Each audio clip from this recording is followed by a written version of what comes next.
रामराजू पल्ली नाम के एक गांव में पद्मजा अपने बेटे किरण और बहू राम्या के साथ एक पुराने किराए के मकान में रहती है। किरण एक छोटी सी कंपनी में कम वेतन पर काम करता है।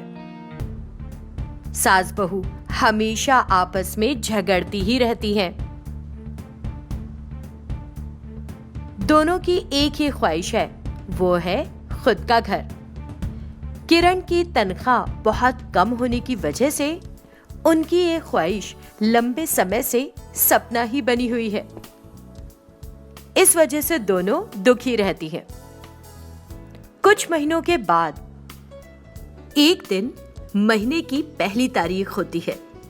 किरण खुशी खुशी घर आता है और हाँ, आज मुझे मेरी तनख्वाह मिल गई। खुशखबरी है कि इस महीने से मुझे इंक्रीमेंट के रूप में 1000 रुपए और मिलेंगे। दोनों औरतों को उसकी वेतन वृद्धि के बारे में सुनकर खुशी हुई। वाह बेटा, तुमने हमें खुशखबरी दी है। अब हमें अपना घर बनाने की योजना बनानी होगी। हाँ पतिदेव, एक छोटा सा प्लॉट है जो मेरे दहेज के पैसे से खरीदा गया था ना। जैसे कि अब तुम्हारी सैलरी बढ़ गई है, हम डुप्लेक्स हाउस बनाना शुरू कर सकते हैं। मैं पहली मंजिल पर कमरा लूंगी और सासू माँ ग्राउंड फ्लोर के कमरे में। क्या? मेरे बेटे का घर जो बनने जा रहा है, क्या मुझे उसके ग्राउंड फ्लोर पर रहना होगा? यह संभव नहीं है। मैं पहली मंजिल पर रहूंगी, तुम ग्राउंड फ्लोर पर। किरण आश्चर्य से उनकी बात सुनता रहता है। पद्मजा की बात सुनकर राम्या कहती है, मेरे पति घर बना रहे हैं मेरे लिए, मुझे आपकी इच्छा स्वीकार नहीं है। तुम्हारी स्वीकृति कौन मांग रहा है? यह मेरे जने बेटे का नया घर है। मुझे जो कमरा अच्छा लगेगा मैं उसी कमरे में रहूंगी। ज्यादा बोलोगी तो तुम्हें इस घर से बाहर निकाल दूंगी। सावधान रहना। तुम मुझे इस घर से बाहर निकालोगी, मैं तुम्हारे साथ क्या करती हूँ देखो। दोनों आपस में झगड़ने लगती हैं। किरण उन पर जोर जोर से चिल्लाता है, अगर तुम दोनों चुप नहीं रहोगी तो मैं तुम दोनों को मार डालूंगा। जब मेरा वेतन घर चलाने के लिए पूरा नहीं पड़ता, तुम दोनों एक ड्यूप्लेक्स घर के लिए लड़ रही हो। क्या तुमको कोई अकल है भी? मुझे एक कहावत याद आ रही है, एक व्यक्ति के पास पत्नी नहीं, घर नहीं, लेकिन वो अपने बेटे का नाम सोमलिंगम रखने की सोचता है। मैं पैसे बचाने के लिए संघर्ष कर रहा हूँ और तुम दोनों घर के बनने को लेकर झगड़ रही हो। मेरे सामने फिर से झगड़े तो देखना फिर मैं क्या करूंगा तुम दोनों का। जैसे ही किरण ने उन्हें चेतावनी दी, उनके घर के मालिक सुब्बैया वहां आए। क्यों, क्या हुआ किरण? तुम्हारे घर से कुछ आवाजें आ रही हैं। अरे कुछ नहीं सुब्बैया सर, हम आपस में कुछ चुटकुले सुना रहे थे। ठीक है, आज महीने की पहली तारीख है। मेरे किराए का क्या? हाँ सुब्बा सर, मैं ले आया हूँ। किरण ने सुब्बा राव को पैसे दे दिए। सुब्बा राव ने पैसे गिने और फिर किरण से कुछ यूं कहा, किरण, मैं तुमको एक बात बताना भूल गया। अगले महीने तक तुमको इस घर में दाखिल हुए 1 साल हो जाएगा। इसलिए मैंने मकान के किराए के लिए किराए में 1000 रुपए बढ़ा दिए। सुब्बैया की सुनकर, अरे सुब्बैया जी, आप अचानक 1000 रुपए बढ़ा देंगे तो हम कहां से लाएंगे? मुझे ये नहीं पता है जी, जहां से भी लाएं यह आपका मसला है, मेरा नहीं। यदि आप किराए का भुगतान नहीं कर सकते तो कृपया घर खाली कर दें। मैं ये घर किसी और को दे दूंगा। सुब्बैया वहां से चला जाता है। तीनों को समझ में नहीं आ रहा था कि क्या करें। तब किरण, तनख्वाह बढ़ने की मुझे खुशी हो रही थी, लेकिन भगवान ने ज्यादा देर खुशी रहने नहीं दी मुझे। तीनों चिंता में पड़ जाते हैं।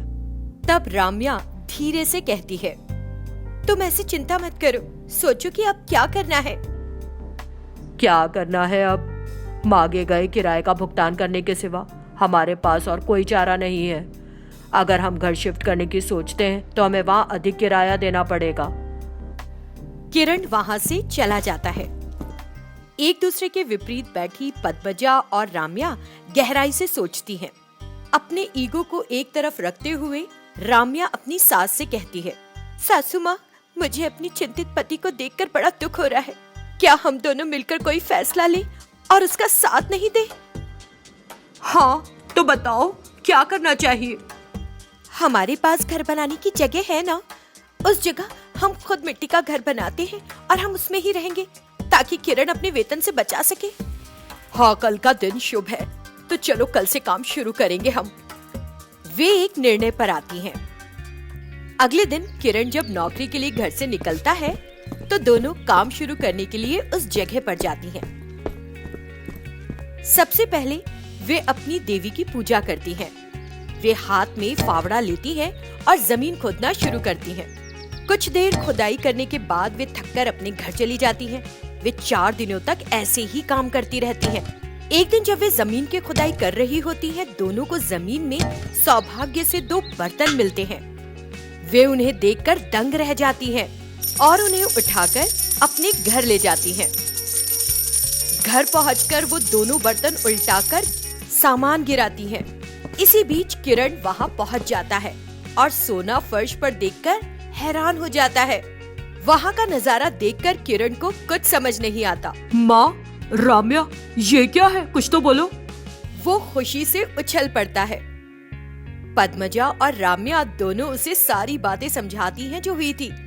वे ये सोचकर प्रसन्न होते हैं कि भगवान ने उन पर अपनी ऐसी दया दिखाई। उन खजानों के बर्तनों की मदद से वे धनवान बन जाते हैं। वे अपने सपनों के घर का निर्माण पूरा करते हैं। वे तीनों घर में प्रवेश करते हैं और फिर खुशी से रहते हैं। विजयवाड़ा शहर में शकुंतला राघव राव की पत्नी है। उनका एक ही बेटा है जिसका नाम है संपत। शकुंतला उससे बहुत लाड़ प्यार करती है। उसने उसकी शादी करवा दी। संपत की पत्नी का नाम है सुनंदा, जो दिखने में बहुत खूबसूरत है। संपत सुनंदा की खूबसूरती पर पूरी तरह फिदा है। उसने शादी के बाद अपने ऑफिस जाना भी बंद कर दिया और घर से भी बिल्कुल बाहर नहीं निकलता। इससे तंग आकर शकुंतला अपनी बहू सुनंदा को बुरा भला कहने लगी। जवाब में सुनंदा बोली, सासू माँ, मुझे भी अपने पति के बाहर न जाना अच्छा नहीं लगता। ऐसे में आपको मुझसे बुरा भला कहने की बजाय मेरा साथ देना चाहिए न सासू माँ। जो लड़का अपनी माँ की नहीं सुनता, वो अपनी पत्नी की सुनेगा क्या?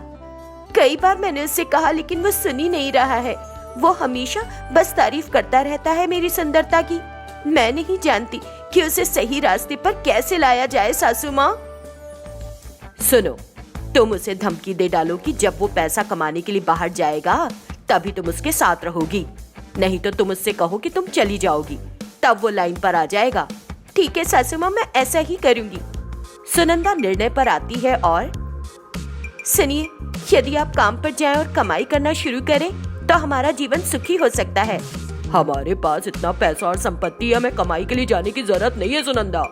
अगर आप अपना रवैया नहीं बदलते तो मैं अपना फैसला बदल दूंगी। क्यों? तुम मेरी माँ से बात करने के बाद अलग तरह से बात कर रही हो मुझसे। तभी उसकी माँ कमरे में आती है। उसे ये निर्णय बहुत पहले ही ले लेना चाहिए था, लेकिन उसने इंतजार किया। वो निर्णय क्या है? एक बार जब आप नौकरी करना शुरू कर दे तो प्लीज मुझे बता दे, तब मैं लौट आऊंगी। इसका मतलब अभी तुमने चले जाने का फैसला किया है? हाँ संपत। कहाँ जाओगी? मेरी माँ के घर जाऊंगी। अपना निर्णय बदल लो। तुम्हें बदलने के लिए मेरी बहू ने फैसला लिया है और वो बदलेगी नहीं। अच्छा फैसला है। मैं 1 घंटे में वापस आता हूँ। वो गुस्से में बाहर निकल जाता है। सासू माँ, मुझे डर लग रहा है बहुत। चिंता मत करो, कुछ नहीं होगा। ऐसा नहीं है कि कुछ होगा, इसका डर है सासू माँ। ये समझकर कि मैंने कुछ कह दिया, मेरा डर है कि कहीं वो कुछ और ना कर बैठे।